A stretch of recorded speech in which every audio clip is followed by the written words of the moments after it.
नमस्कार मंडळी, खानदेशी कुकिंग चॅनलवर आपलं सर्वांचं मनापासून स्वागत आहे। आज आपण गाजराचा हलवा कसा बनवायचा त्याची रेसिपी पाहणार आहोत। जर तुम्ही माझ्या चॅनलवर नवीन असाल तर चॅनलला लाईक करा, शेअर करा आणि सबस्क्राइब करा। चला तर मग आपण त्यासाठी लागणारं साहित्य पाहूया। मी इथे 1.5 किलो गाजर घेतले। गाजराची वरची साल काढून घ्यायची आपल्याला। तुम्ही अशा पद्धतीने बघू शकता गाजर कसे झालेले आहेत। त्याची साल काढून घेतली मी। दूध घेतलेलं आहे, गाईचं तूप घेतलेलं आहे। तुम्ही म्हशीचं तूप देखील इथे वापरू शकता। ड्राय फ्रुट्स मध्ये बदाम, काजू, वेलची पूड आणि पिस्ता आणि 1.5 वाटी साखर घेतलेली आहे। तुम्ही साखर कमी जास्त करू शकता। चला तर मग आपण आता गाजर किसून घेऊया। मी इथे ज्या चाळणीने आपण खोबरे किसतो ती चाळण इथे घेतलेली आहे। तुम्ही बघू शकता अशा पद्धतीने आपल्याला गाजर किसून घ्यायचं आहे। हे पहा, अशा पद्धतीने सर्व गाजर मी आता किसून घेणार आहे। हा पहा, असा आपला गाजराचा किस तयार झालेला आहे। आता एका कढईमध्ये मी तूप टाकून घेते। 3 ते 4 चम्मच आपल्याला तूप टाकायचं आहे। तूप छान गरम झाल्यानंतर त्यामध्ये किसलेला गाजर घालून घेऊ आपण।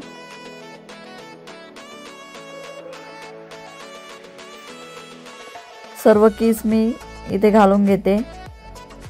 सर्व हा गाजराचा किस आपल्याला छान तुपामध्ये परतून घ्यायचा आहे। सर्व किस आपल्याला छान परतायचा आहे। तुम्ही बघू शकता अशा पद्धतीने गाजराला खूप पाणी सुटते, त्यामुळे मी आता त्याला तसंच शिजवून घेणार आहे। आपल्याला हे पहा 10 ते 15 मिनिटांनंतर आपल्या गाजराचा रंग चेंज झालेला आहे। तुम्ही बघू शकता पाणी देखील आटलेलं आहे।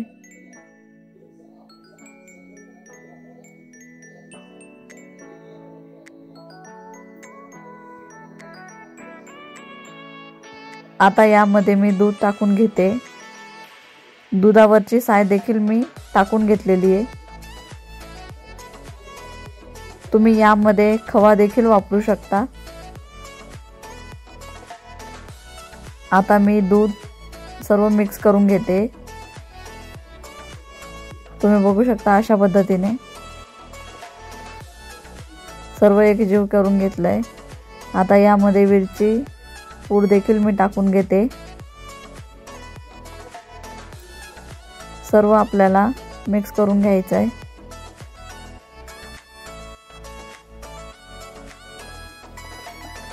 आता मी साखर देखील टाकून घेतली।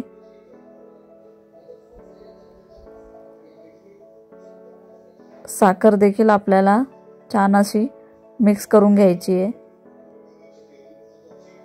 यामध्ये काजू बदामाचे काप देखील मी टाकून घेतलेत।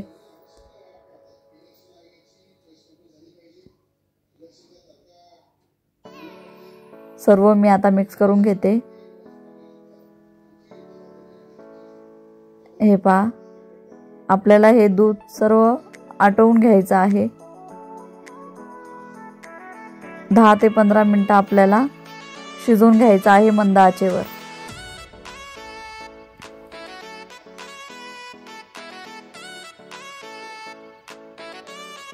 आता मी झाकण काढून घेते। तुम्ही बघू शकता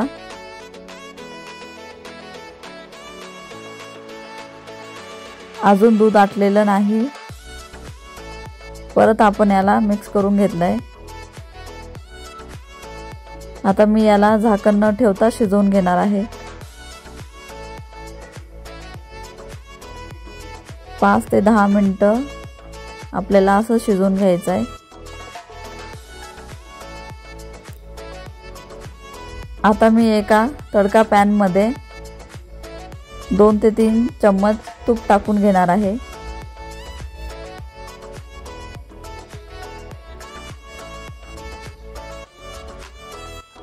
आता यामध्ये ड्रायफ्रुट्स देखील मी टाकून घेते।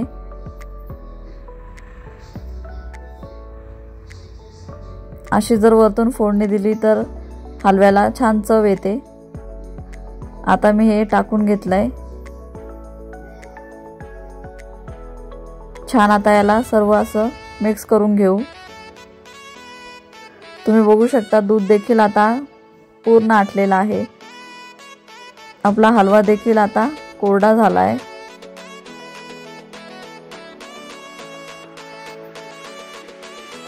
छान याला 5 ते 10 मिनिटं मी अजून शिजून घेतलाय। तुम्ही बघू शकता आपला गाजराचा हलवा तयार झालेला आहे। छान आपला गाजराचा हलवा तयार झालेला आहे। सर्व साहित्य मी डिस्क्रिप्शन बॉक्समध्ये दिलेलं आहे। धन्यवाद।